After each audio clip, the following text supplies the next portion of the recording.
Hey church, Pastor AJ here. I'm here with Jen Robertson, and we thought it's about time that we kind of followed up and let you know what Jen has been up to. Jen is one of our missionaries here, a member at Renewal, one of our goers who has taken the mission of Jesus to other countries.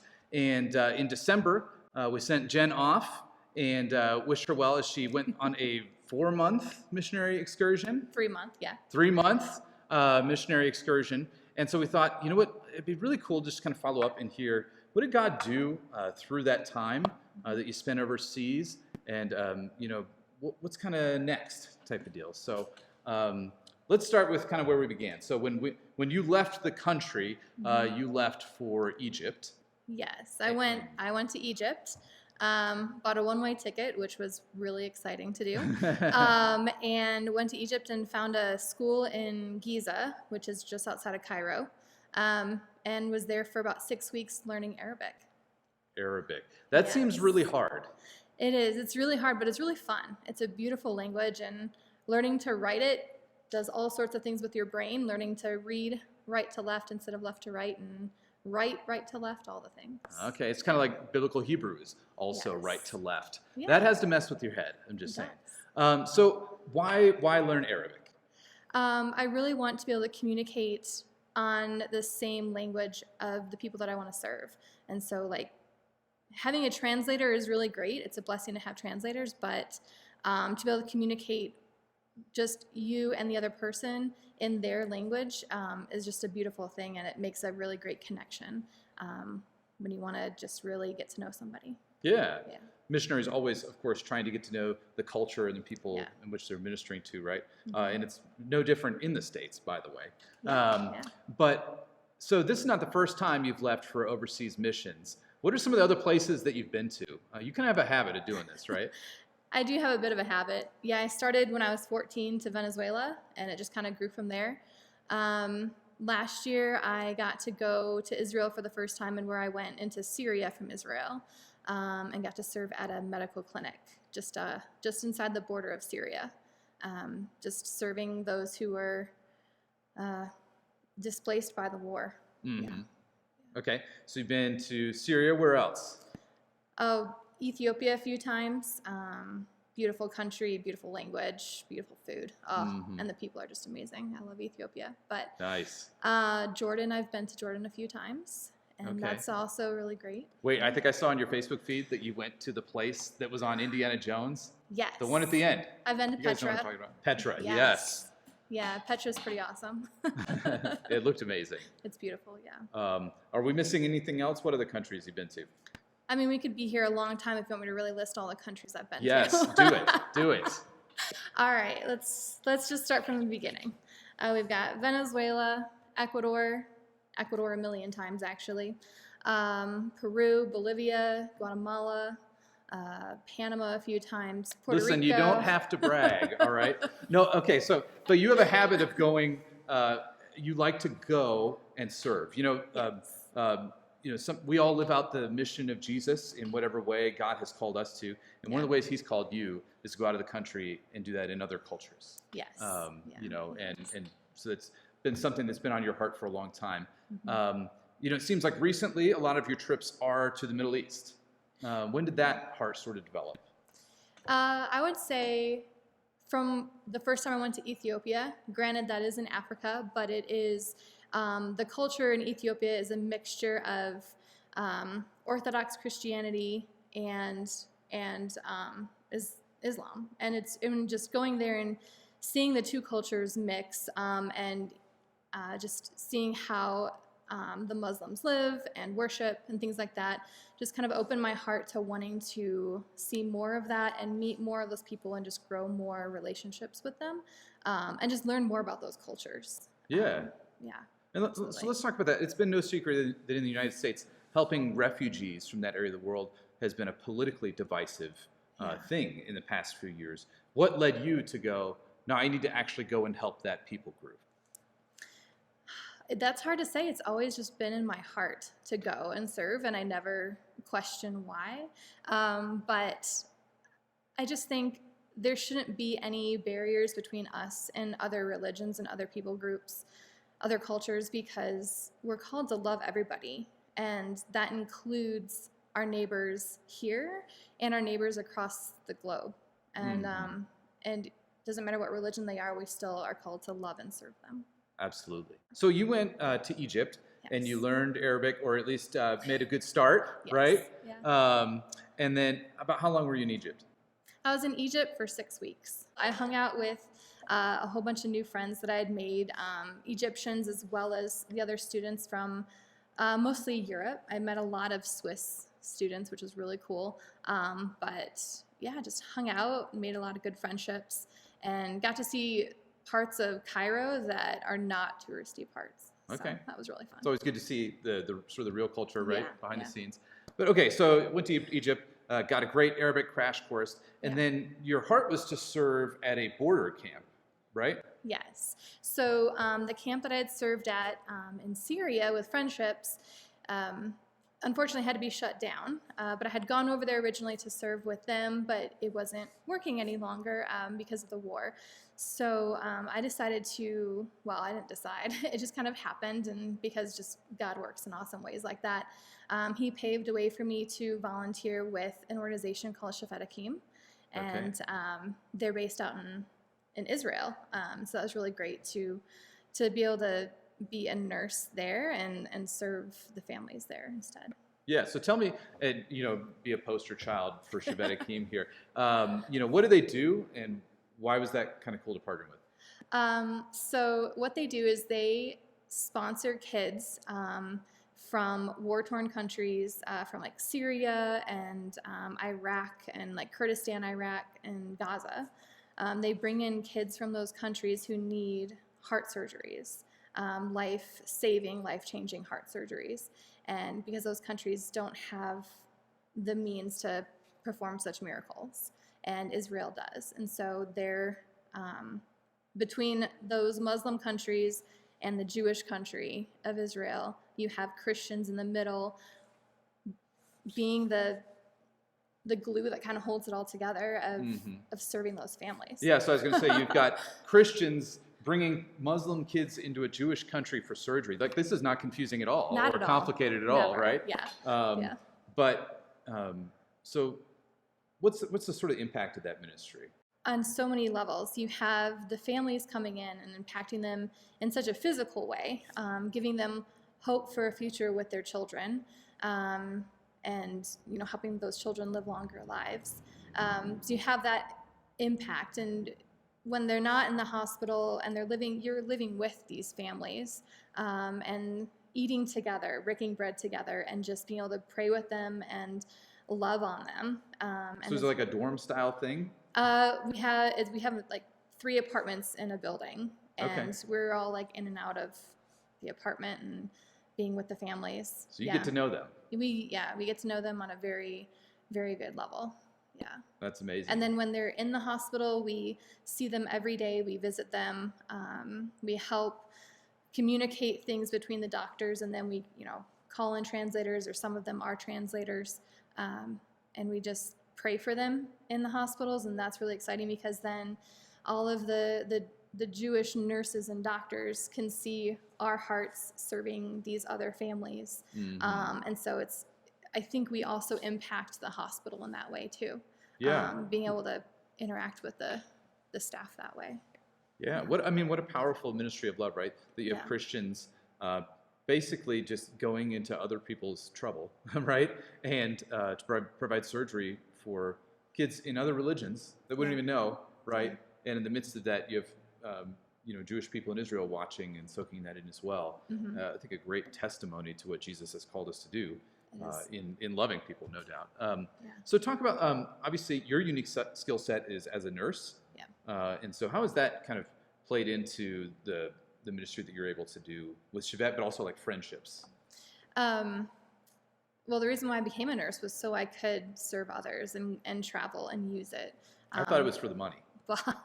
No, definitely not for the money. Yeah. I would have been a doctor for that, but I just knew with being a nurse, like I could just serve families on such a basic level, and be able to help a physical need, and then also have that be able to help with a spiritual need as well, and just fulfill many things. Like faith without action, I think is not real faith. And being a nurse I heard helps that me. somewhere. Right, a few different places. And I think being a nurse is just a really easy way for me to have an action in my faith. Not to say if I wasn't a nurse, I wouldn't have any action in my faith, but Well, whatever your vocation is, right, you can use it, and Yeah. it's great, and being able to serve on that level is a huge blessing. Yeah, that's amazing. So, obviously, you're here. You're back in the States, which we're really excited about great to for be the back. next 10 years, right? No, not so much. You're supposed to say yes. We rehearsed that. Oh, sorry, I forgot that part. Yeah. But I imagine there's different seasons in your journey that you're maybe looking at some point down the road. Yeah. Going back. What's a ministry that you'd like to serve with in the future? I really want to go back to Israel and serve again with Friendships because they are working on rebuilding another clinic, and they're in the stages of where they're starting to put up the tents for their camp. And so, Lord willing, I'd be able to go and serve with them long term. I want to be gone for a year or longer. I don't know. It's whatever God does in my life. That's what I'm excited for. But we do live stream. I don't know if you know that. yes. But Well, actually, when I was in Israel, when I was serving at Shavat Hakim, I was able to watch those live streams and be a part of the church service from far away. So that was really exciting to do that. So I'm curious. I don't know the answer to this at all. But do you have like a personal mission statement or anything like that? Have you ever thought about that? Love others and love often. Like just anytime you can, just thinking about like, okay, God, what do you want me to do today? Like who are you gonna put in my path today that instead of being frustrated about, I can love on or like speak something into their life, or even just smile. One of my things in the coffee shop or walking on the street, I just love to just like look at, like make eye contact with a stranger and smile and just be like, I acknowledge you and you are worth my second to smile. And I think I've seen a lot more smiles back when that happens, and it's really great to kind of see them start to light up a little bit. And all I did was look at them from across the coffee shop and just say, you know what, you're worth it. Doesn't take much, right? It doesn't take much. So do you have any like stories as you've done some of this work or interactions that you hold meaningful in your heart? I think when the war in Syria became real for me, not just something I was hearing on the news or anything like that, was one of the people I met at the camp in Syria told me, I asked that person, I'm like, what happened? Like what did you experience with the war? Like where you used to live and where you live now, and like what made you move, basically. And hearing her story of how her building, she has 3 little kids, and how all of a sudden their building was bombed and they had to escape. And then as she was running away from the building, not knowing where she could go that was safe, she had all 3 kids in her arms, which I know you have 4, and how you can imagine holding all of your kids in your arms. I mean, it's not a challenge for these guns, but but she told me how while she was running, she had to dodge bullets that were being shot at her, and like the dust like being shot up at her feet, like where the bullets were not hitting her, and just having to run away from your home and with your kids and being shot at all at once. I couldn't even imagine what she. You can even go there, right? I couldn't even go there, but I was able to talk to her and just really connect, and my heart just broke, and I didn't know what to say, but that I just was hopeful and praying for her, and just like praying that God would give me the words to say, because sometimes you just don't know in those moments when you've never experienced anything like that, what to say to someone who has, and they've made it through in such a strong way. Like she's a really strong woman, and she showed me pictures of her family and her kids, and they're absolutely adorable, and just to see her resiliency, and how like how can I be more resilient in the things that happen in my life, Mm-hmm. because of what she's been through, and I saw her resiliency, and I kind of grew stronger from that, I think. Yeah. Yeah. That's powerful. And we certainly have worries and cares throughout our daily life, right? They Yeah. usually don't include getting shot at, right? Not normally. Yeah. Jesus says, whatever you've done for the least of these, you've done for me. Yeah, exactly. Are there any scripture passages that have guided you or been ones that you've really focused on as you've done your work? Oh, that's a really good question. In my journal, I'm always writing scripture. Just in case I don't have a Bible nearby, then I can open my journal and I've got loads of scripture in there. But one thing that I was actually studying today was 1 John 3, and it talks about, loving your brothers and using that to be a show of faith kind of thing. Kind of like in James, where faith without works is dead. But Sure. this was, where John was talking about in your faith, like if you're not showing action and deed, and you're just talking, you're just telling someone, oh, go put on a jacket, or I hope you find a jacket, or like things like that. It's you're actually like doing something to really help somebody, and just talking big things doesn't really do anything. It's the actions that count. And so kind of reading that today was a big reminder on that. Even when I'm here in the States, I still need to have some actions to my faith. Sure. And it's easy to have actions when I'm overseas, but it's here it's harder because we get stuck in work and commuting. This is Denver. Commuting takes a long time. Tell me about it. It's easier to get stuck in the everyday things. And it was just a good reminder today that I still need to be more intentional every day to reach out to people here. Yeah, so how do you think, I think that's a great point, so how do we take a world missions attitude and mindset and apply it to our daily lives here? Most of us are not going to get to go to a lot of the same places you've been to, right? It's a really special experience. What are some things you'd like us to consider as we live for Jesus here? Just being more intentional. It's kind of my word. I really like the word intentional because it just makes you really think about, stop and think about things. Yeah. And stop and acknowledge other people. Going about your business is great, but being able to interject even just tiny bits of love, like good Christian brotherly love, and just pray God, who can I help today? And I think that's a big thing, is just every day, or as often as you can through your week, just stop and think, okay, how can I help someone today? Or how can I live my faith today?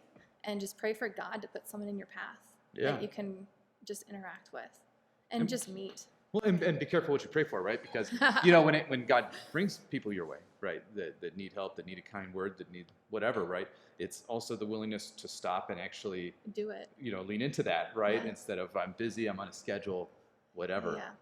And that's tough for us, right? It is, yeah.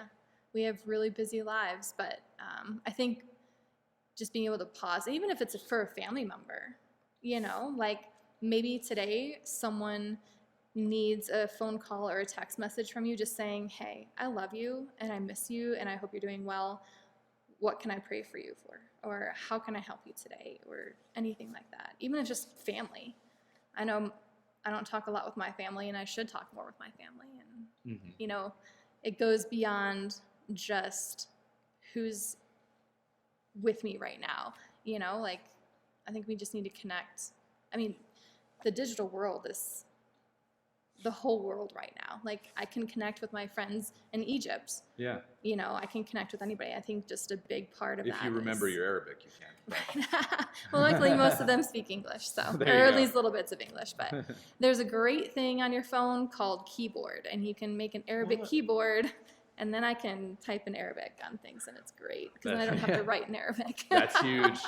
But huge. I think just being more intentional about connecting with other people. Yeah. Yeah. So if people here want to get more engaged in world missions, what are some opportunities they have to do that? Well, I know at St. John's and Renewal we have the World Mission Team, which is actually now really just the mission team. Like we do local and national and international missions, where we are praying. A big part of our thing is just praying for those overseas. Praying what we can do to help, and trying just to get the word out there, so other people can be a part of that. But I think also just getting into a local mission, like a local thing, whether it's, doing like a food, like distributing food. Yeah, like serving at Christ's body or something exactly, like that. like Christ's body, things like that. But then international wise, like Shavet Akeem, I mean, there's, they need a lot of help and a lot of willing people to just go and serve, I think. And you can find anything. You can always just come meet me in person if you want. I could get to do that. Well, I don't know about meeting you in person. Okay, but, yeah. I just know of so many different organizations and ways to serve and ways to serve well.